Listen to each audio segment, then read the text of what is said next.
we talk about how can you disable signals on your Pocket Option app. We go to figure out the solution or know how you can do that on your app.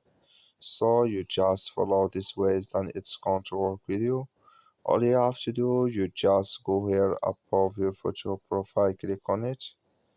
Then it's going to show for you a list like this here. Then you click here on settings. Then it's going to take you to next step here. Click here on indicators. You click on it.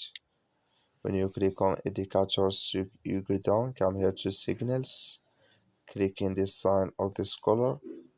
So like you see color, it's gone. That's mean here signals, it's disabled with us now for indicators here. So that's all you have to do, just follow these ways, then it's going to work with you. Thank you for watching. Don't forget to support us by liking, subscribe.